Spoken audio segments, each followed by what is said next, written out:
On the night of the 4th of February, 1917, a company of 140 Australian soldiers walked across frozen ground in northern France toward a German trench in the dark. The man who led them had written the word bushman on his enlistment forms 3 years earlier, and when the night was over, his company had been reduced to 48 men. He was awarded the Victoria Cross. The citation recorded, among other things, that he had shot 3 German soldiers with his revolver and taken 3 others prisoner, single-handed, in the same action for which the cross was given. By the end of the war, he would be the most decorated infantry soldier in the British Empire. The German soldiers who faced him had a word for what they were dealing with. It was not the word printed on his service record. His response to the Victoria Cross survives in a letter to a friend. He called it, in his own words, all rot.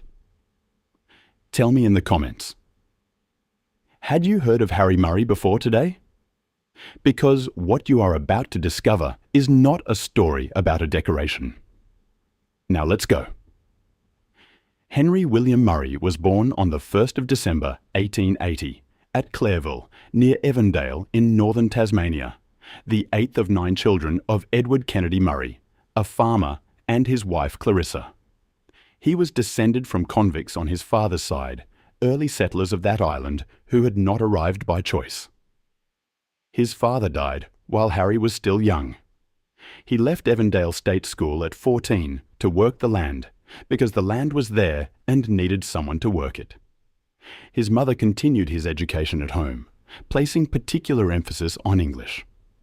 The detail looks minor until you read the letters Murray wrote from the trenches of France 20 years later, at which point it becomes the explanation for why those letters have survived as evidence rather than simply as memory.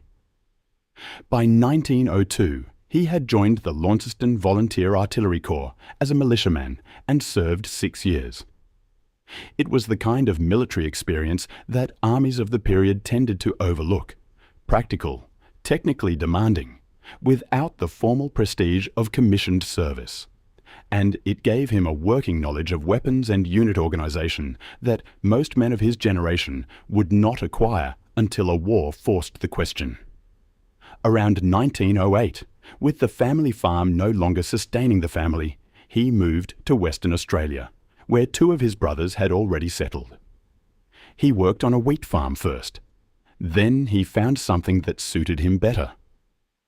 The Kootenay goldfields required a courier willing to travel alone on a fortnightly route by bicycle or on horseback, carrying gold and mail through country where both the cargo and the carrier were potentially worth robbing. Murray carried a small caliber carbine and developed, over years on the same track in each direction, a reputation as a crack shot. Nobody had asked him to become one. The route made the question irrelevant. He became proficient at what the situation required, because the alternative was worse than the training. By September of 1914, he was employing timber cutters for the railways near Manjimup in the southwest of the state. He wrote bushman in the space for occupation on his enlistment forms. It was not a humble description. It was a precise one. He presented himself at the recruiting office in Perth on the 30th of September 1914 and was offered a commission before he had finished the paperwork.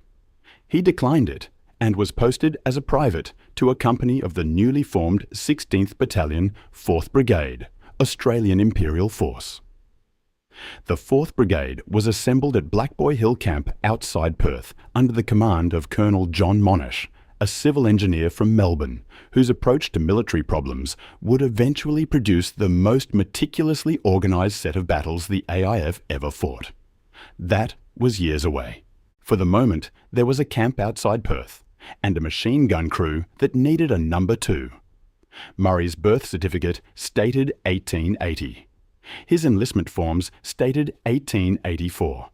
He was 33 years old, not 29. Nobody checked. The number 1 on his Maxim gun was Percy Charles Herbert Black, a miner and prospector from Southern Cross, Western Australia. They trained together at Black Boy Hill and became close friends within weeks. Their instructor's assessment of the machine gun section has survived in exact terms.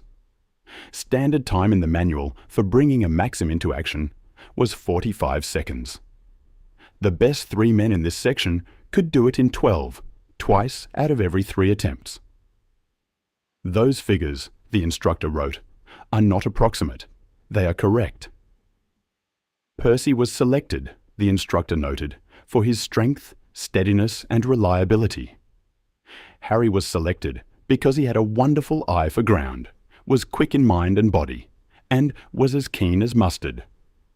The 4th Brigade sailed from Australia in December of 1914 and arrived in Egypt in early February of 1915. At Alexandria, they marched to Heliopolis to complete their training as part of the New Zealand and Australian Division. Murray's letters home from this period are cheerful and without complaint. The ships carrying the brigade turned toward the Gallipoli Peninsula in late April, and the cheerfulness does not appear again in his correspondence for some time. The 16th Battalion landed at Aribonu on the afternoon of the 25th of April, 1915.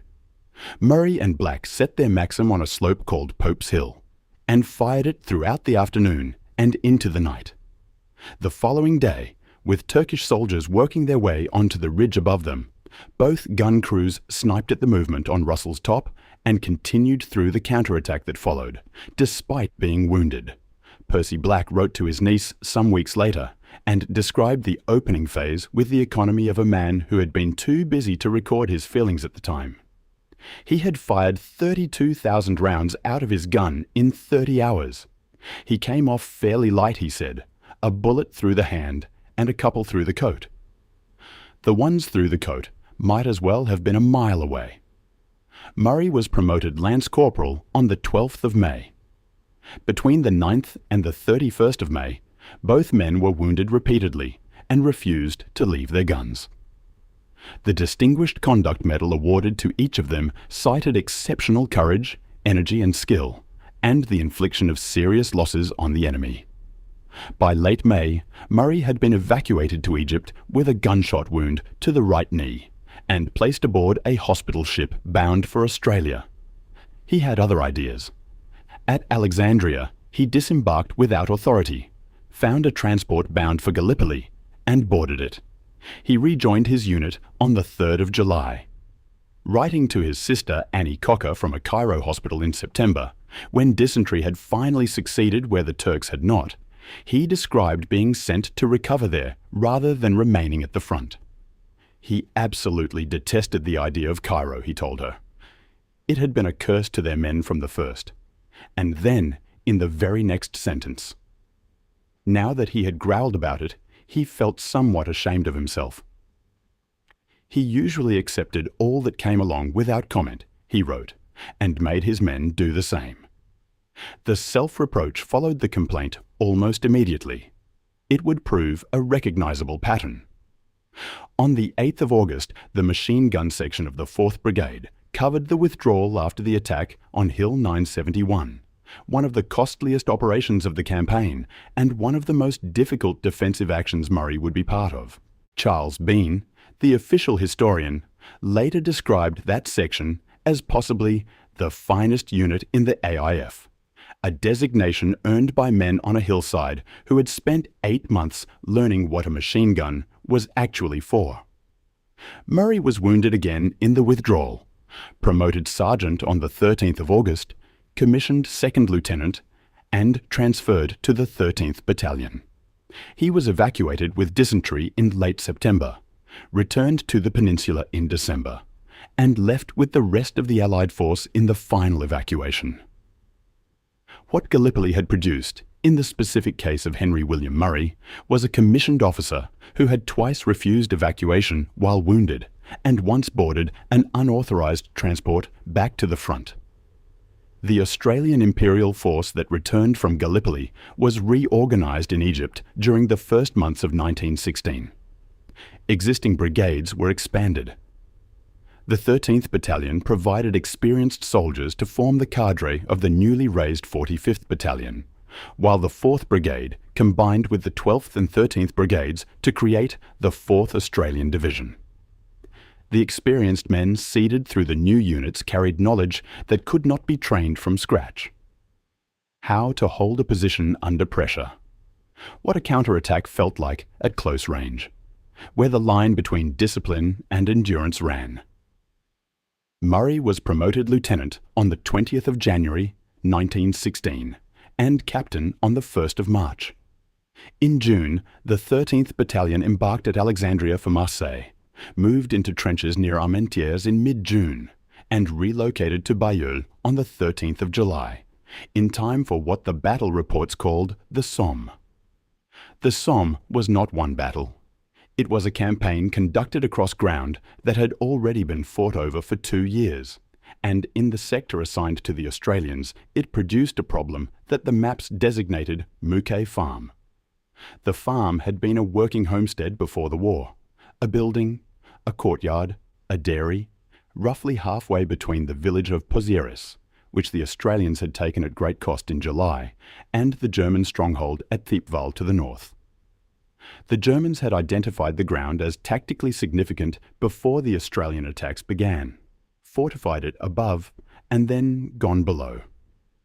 The cellars had been excavated into a network of linked rooms and bunkers that allowed defenders to go underground during an assault and re-emerge behind the attacking troops once the barrage had passed. The Australians called it Mouquet Farm. 3 Australian divisions made 9 separate attacks on it between the 8th of August and the 3rd of September 1916.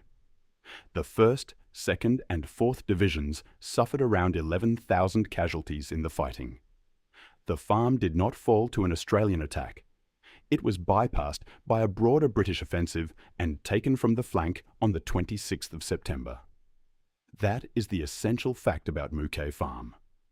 11,000 casualties was not the price of failure. It was the cost of doing everything correctly in a situation that could not be won from the front. On the 29th of August, Murray led a company of the 13th Battalion, fewer than 100 men, in a successful attack that captured the farm. His men repelled 4 separate German counterattacks before he ordered the withdrawal. He remained in command through the following morning, when he fainted from blood loss from 2 wounds sustained during the action. During the fighting, a bullet set fire to a wounded soldier's equipment pack. Murray tore it off him at close range while the packs were still exploding. The Distinguished Service Order citation described this as acting at great personal risk. The farm was eventually recaptured and permanently secured by 3,000 men. Murray had taken it with fewer than 100. Writing to his sister Annie the following month, he described an incident from that same period of fighting, with the same matter-of-fact quality that characterized all his accounts of his own conduct. He had a hand-to-hand struggle with 5 of them, he told her, after they had wounded him and knocked his 2 companions out with 2 grenades. His steel helmet saved him from one at the outset of the struggle. The man hit him on the head with a knobkerrie, but Murray had a revolver, and the man did not get time to hit twice, and the other 4 tried to escape after they saw their comrade fall. Then, without pause, in the same letter, fancy 5 of our fellows running from even 5 Germans. There's no fear of anything like that. Murray was evacuated to England on a hospital ship and admitted to the 4th General Hospital in London. His ward contained Albert Jacka, recovering from wounds received at Pozieres, and Percy Black, recovering from wounds received at Mouquet Farm. 3 of the most decorated officers in the AIF occupied adjacent beds in a London hospital in the autumn of 1916, having been incapacitated at different points in the same campaign, on the same ridge. The Distinguished Service Order Murray received for Mouquet Farm was published in the London Gazette on the 14th of November. He returned to the 13th Battalion in France on the 19th of October. To understand what happened at Bullecourt in February of 1917, you have to begin with the landscape and with what Murray wrote about it. He described the ground in terms no military report would have used. a mantle of frozen snow flooded by rich moonlight, he wrote, had removed all the ugly scars of previous battles, and everything showed out with startling clarity against that illumined sheeting. France, he concluded, is indeed beautiful. He wrote that about a night when he was leading men across open ground toward a defended German trench in sub-zero temperatures, with a heavy artillery barrage lifting ahead of them. The 13th Battalion had moved into the sector near Bullecourt in early February, relieving the 15th Battalion. On the 4th of February, the commanding officer received orders to attack Stormy Trench, a German position to the northeast of the village. Murray was given a company and placed on the right flank. The Victoria Cross recommendation stated explicitly that he was placed there because it was the most dangerous and critical position on the attack frontage. A company entered the dark with 140 men. The attack launched in the night of the 4th and 5th of February, preceded by a heavy artillery barrage. The company crossed the frozen ground and seized the right of the position after stiff resistance, consolidating their hold with a makeshift barricade. Then the Germans came back. They counterattacked 3 times. The largest of those 3 counterattacks involved 5 separate bombing assaults. Murray organised a 20-man grenade party and led them in a charge that pushed the attackers back to their original start line. On another occasion, the company gave ground. Murray rallied his men and retook what had been lost. Between midnight and 3 in the morning, there was spasmodic bombing on both sides, with artillery support called in by emergency signal whenever the German pressure built toward a critical point. By 8 in the evening on the 5th of February, when the 16th Battalion arrived to relieve them, a company's fighting strength had declined from 140 to 48.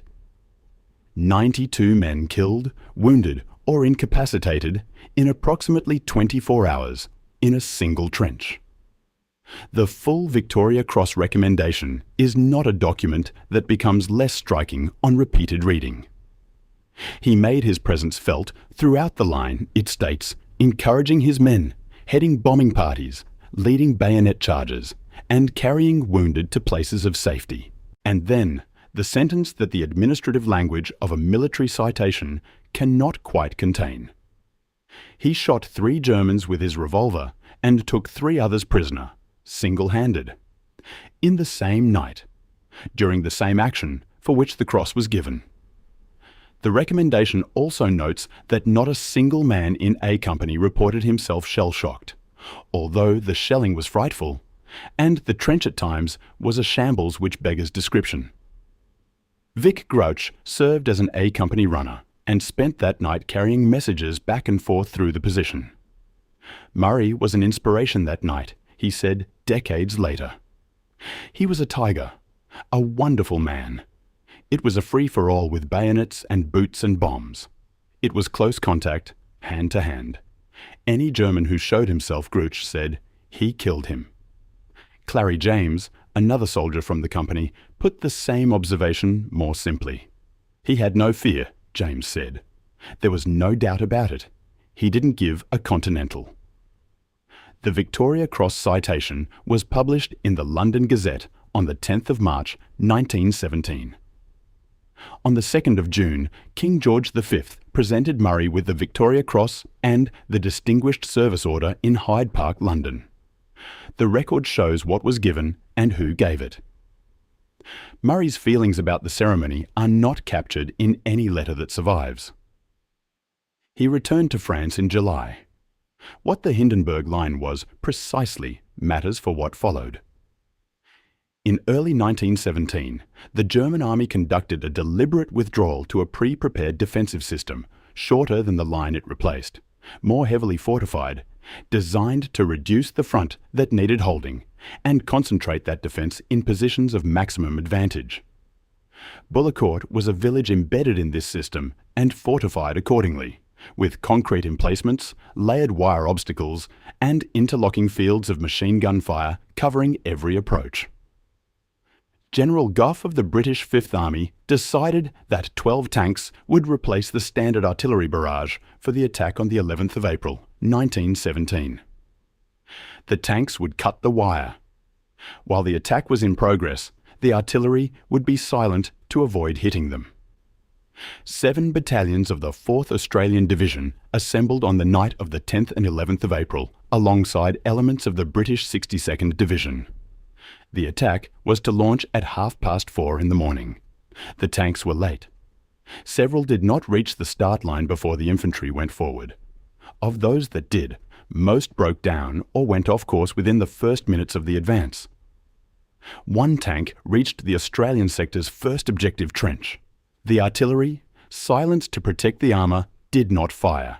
And then, when the Australians breached the Hindenburg Line and sent back reports of their position, those reports were so garbled by smoke, by noise, by the catastrophic breakdown of communications under fire, that the artillery eventually opened fire on its own infantry. German machine gunners, meanwhile, closed behind the advancing Australians. The men who had breached the Hindenburg Line without artillery support found themselves in German trenches with no ammunition resupply, no flank protection, and no way back that the Germans had not covered. Murray led a company across approximately 1,100 metres of fire-swept ground and breached the Hindenburg Line. He sent for artillery support. None came. By 7 in the morning, the position was untenable, ammunition was exhausted, and casualties were running beyond any sustainable rate. He withdrew his men across no man's land. He survived the withdrawal because German troops on one flank, in the confusion, opened fire on their own men and created a gap. The gap was accidental. The 4th Brigade lost 2,339 men from the 3,000 it had committed to the attack. 1,170 Australians were taken prisoner, the largest number captured in a single engagement of the entire war. The Corps and divisional commanders subsequently apologised to the survivors. The 48th Battalion, which had gone in at full strength, came out reduced to the size of a single company. Percy Black commanded B Company of the 16th Battalion, still in the same brigade, still within the range of the same artillery that was failing everyone. The 16th Battalion suffered 636 casualties in the action. Percy Black was shot through the head by a machine gun while looking for a gap in the wire, in front of his men, leading his company toward its second objective. He was 38 years old. His body was never found. Murray searched for it afterward and could not locate it. Percy Black is listed among the missing on the Australian National Memorial at Villers-Bretonneux. Murray wrote to his friend Cyril Longmore on the 26th of April, 1917, 15 days after Bullecourt. The letter covered 2 subjects, in the order the war had delivered them. He was sorry, he began, but he had very bad news. Percy Black had been killed on the morning of the 11th, shot through the head by a machine gun, while getting his company through the German wire between the front and support trenches of the Hindenburg Line, right in front of his men, and in the teeth of the heaviest machine gun and rifle fire Murray had ever experienced. Murray had been in close support and had his own men knocked about frightfully. But there was no denying them, he wrote. They got through, and with the few of the 16th who were left, they took the trench. And then, further down the same page. He was frightfully grieved about poor old Percy. The very best of us, Murray called him. The bravest and coolest of all the brave men I know.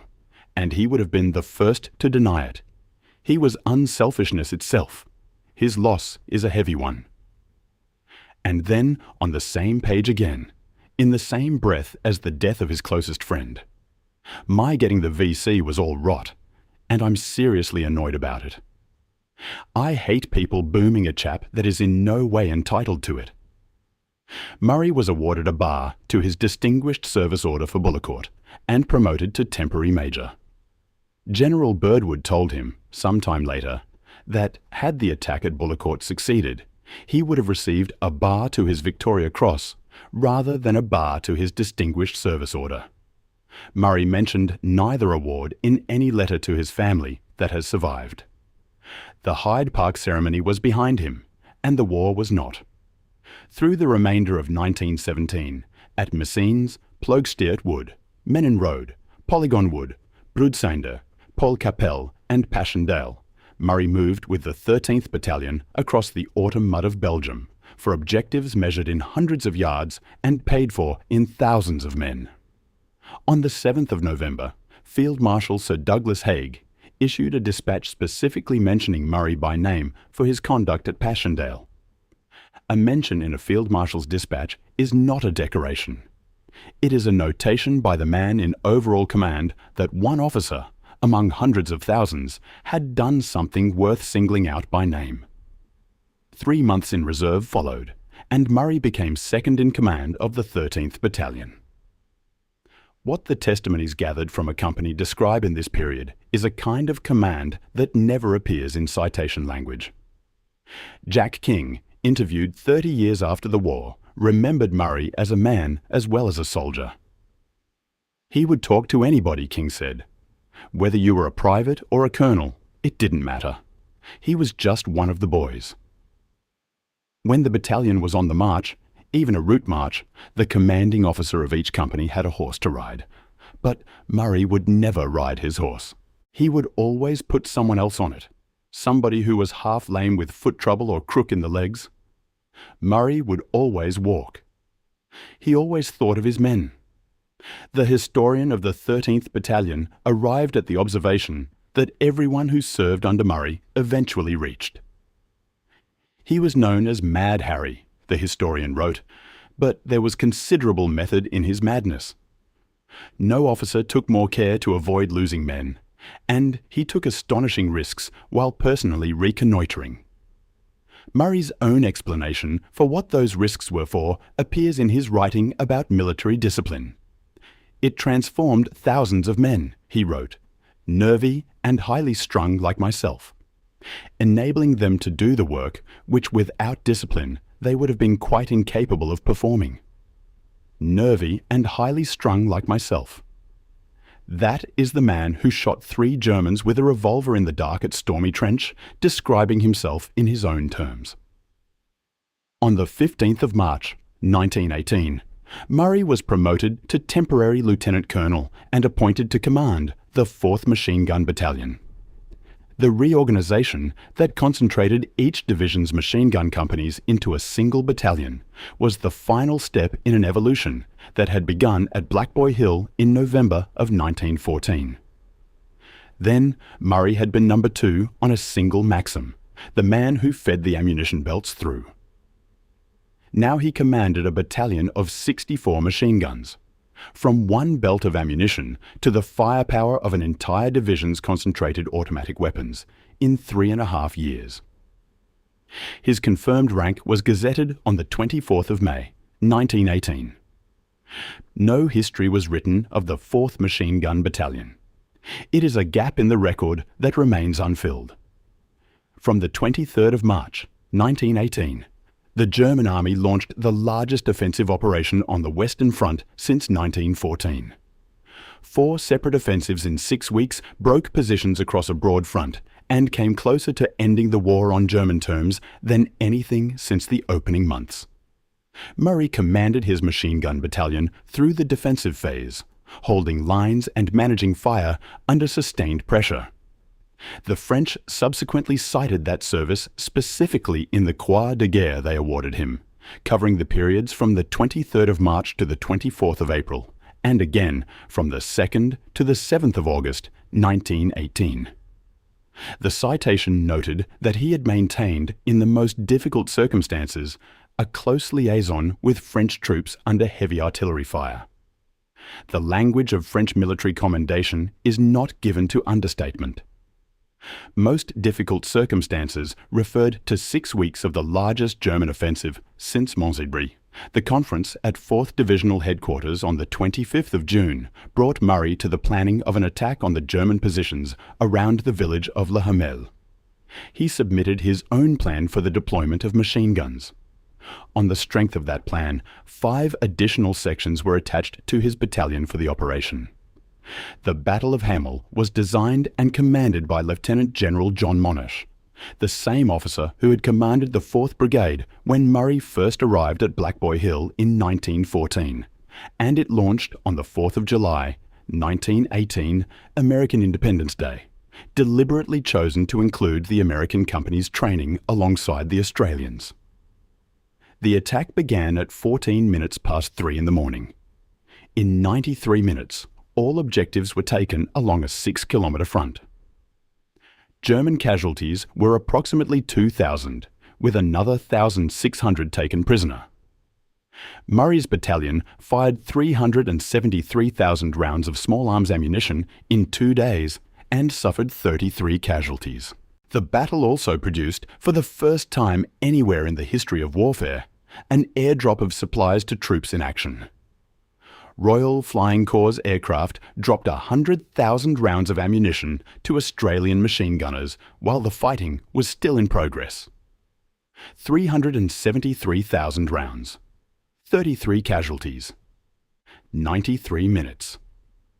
On the 3rd of August, Murray attended another divisional conference, this time for the operation planned at Amiens.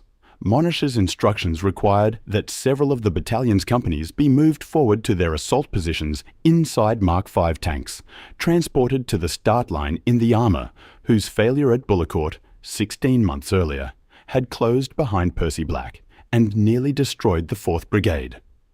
On the 8th of August, those companies moved forward inside the tanks, and the attack at Amiens began across a broad front with the Australians at the spearhead. The German commander, General Erich Ludendorff, described that day in his memoirs as the Black Day of the German army in this war. The 100 Days offensive that ended the conflict had begun. Between the 23rd of September and the 3rd of October, Murray was seconded to the headquarters of the United States Second Corps as a liaison officer with the 27th Division, which, alongside the 30th Division, had been attached to Monash's corps for the assault on the Bullecourt tunnel section of the Hindenburg Line. Major General John O'Ryan, commanding the 27th, recommended Murray for the United States Distinguished Service Medal. His recommendation stated that Murray's knowledge, activity and fearlessness had assisted materially in the control of the attacking forces. That was Murray's last battle. The Australians went into reserve in early October. The armistice was signed on the 11th of November, 1918. His decorations at war's end were the Victoria Cross, the Distinguished Service Order and Bar, the Distinguished Conduct Medal, the French Croix de Guerre, appointment as a companion of the Order of St. Michael and St. George, and 4 separate mentions in dispatches. The historian of the 16th Battalion, the unit he had started with as a private, produced a sentence about it that nobody has since improved. To Murray belongs the honour of rising from a machine gun private to the command of a machine gun battalion of 64 guns, and of receiving more fighting decorations than any other infantry soldier in the British Army in the Great War. He came back to Australia at the end of 1919 on the same ship as Monash and Birdwood. A crowd was waiting at Victoria Quay in Fremantle. He was chaired through the town. Murray found the first opportunity to go quietly and took it, travelling to Tasmania without ceremony, and then to his sister's house in Launceston to avoid the remainder of the welcome. He was discharged from the AIF on the 9th of March, 1920. The preceding months had been spent in Britain and Denmark studying agricultural methods. He was already thinking about what came after. What came after was complicated, in the way that private lives are always more complicated than the public version of a man suggests. Murray married Constance Sophia Cameron at Boulogne, Queensland, on the 13th of October, 1921. The marriage was not happy. They separated in 1925 when Murray went to New Zealand, and on the 11th of November, 1927, Constance filed for divorce on grounds of desertion. 9 days later, at the Auckland Registrar's Office, Murray married Ellen Purdon Cameron, who was Constance's niece. He never discussed the circumstances publicly. They returned to Queensland together, and in April of 1928, Murray bought Glenlyon Station near Richmond in outback Queensland, 74,000 acres of grazing country, where he ran sheep for the rest of his life. His son Douglas was born in 1930. The name came from Lieutenant Colonel Douglas Grey Marks, the commanding officer of the 13th Battalion from 1917 to 1918. Not a general, not a holder of the Victoria Cross. The man who had commanded the unit where Murray served through the worst 18 months of the war. A daughter, Clementine, was born in 1934.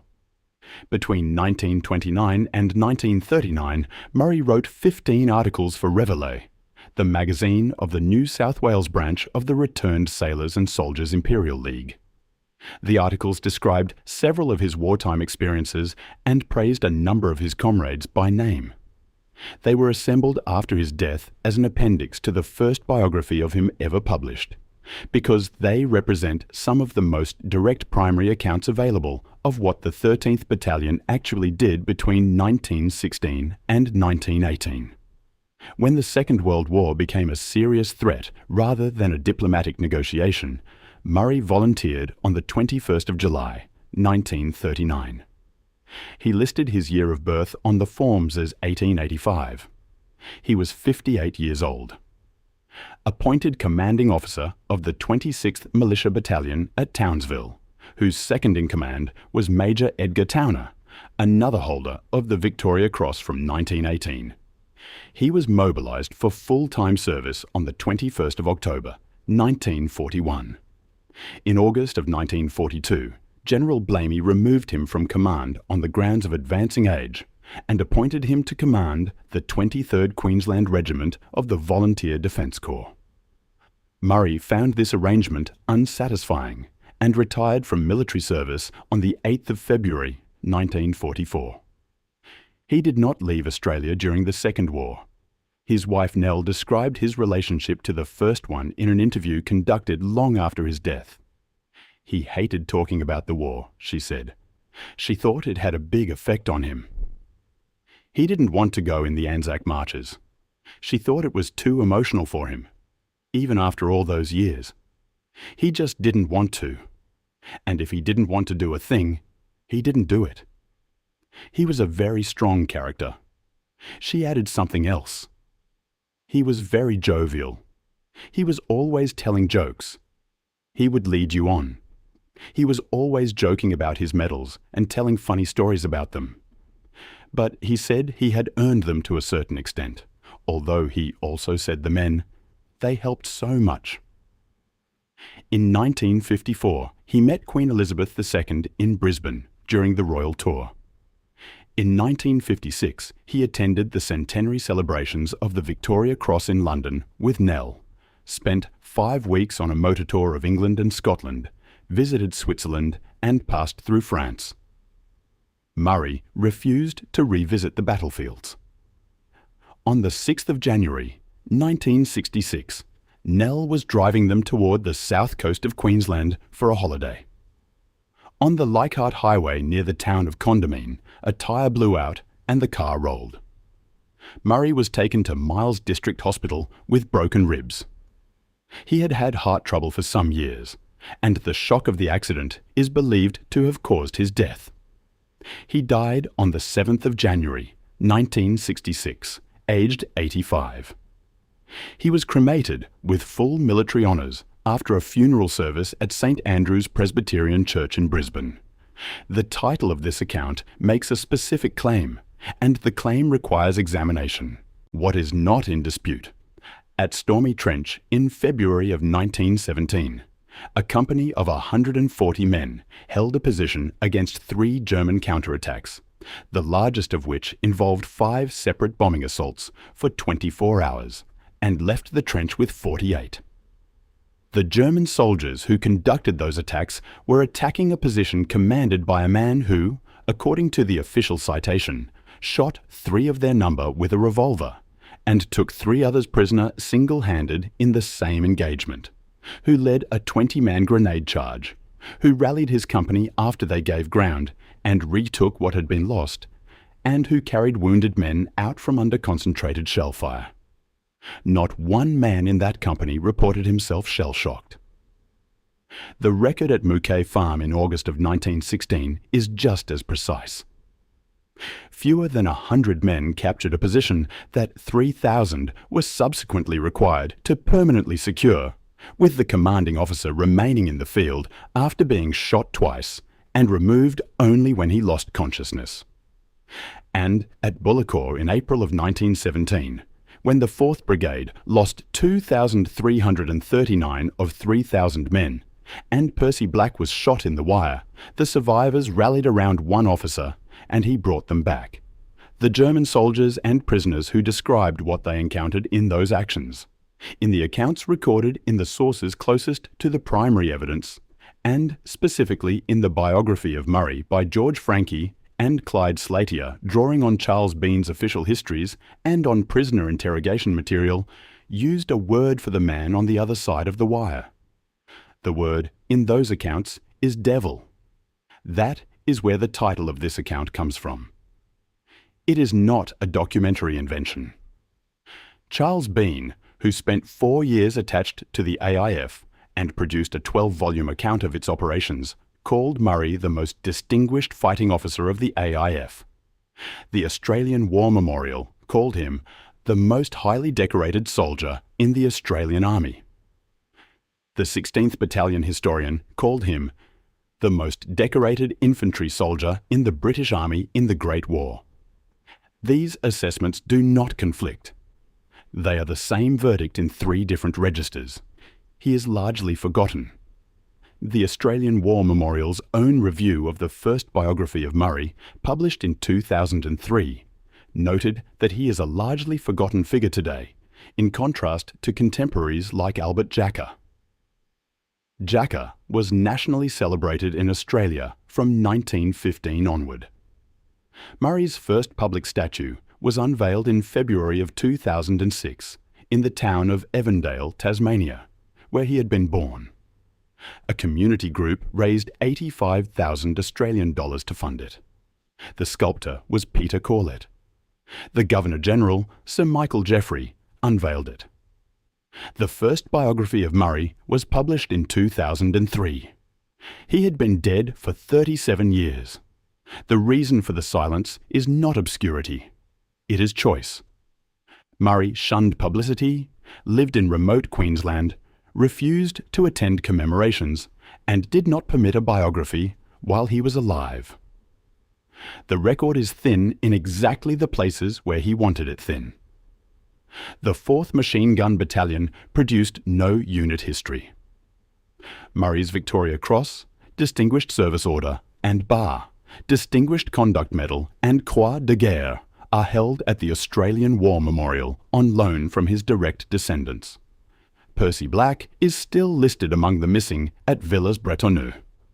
On the night of the 4th of February, 1917, Murray crossed frozen ground in the moonlight and wrote afterward that France looked beautiful. He was right. In the way people are right about beautiful things in situations that have nothing to do with beauty. The snow had covered the shell craters and the wire, and what lay on that ground from an earlier winter, and what he saw for a moment was a field. What came after was 24 hours. 140 men became 48. The German soldiers who attacked 3 times went back 3 times. Murray shot 3 with a revolver in the dark and took 3 more prisoners single-handed, and led a 20-man grenade charge and carried wounded under fire, and was already ill when the night began, and refused evacuation. When the Victoria Cross was announced, he wrote to a friend that it was all rot. He was the most decorated infantry soldier in the British Empire in the First World War. He rose from number 2 on a single Maxim gun to commanding officer of a battalion of 64. He named his son after a battalion commander, not a general. He wrote 15 articles praising his comrades and almost nothing about himself. He refused to revisit the battlefields and never explained the refusal, because it required no explanation. Percy Black never came home to be found. The man who had searched for his body outlived him by 49 years. Murray never went back to those fields, and he said he never would. That is not a mystery. It is the most comprehensible thing about him. If you think this man deserves to be better remembered than he is, tell me why in the comments below. And if you want to understand the army that produced him, what the AIF was, and why it fought the way it did, watch this next.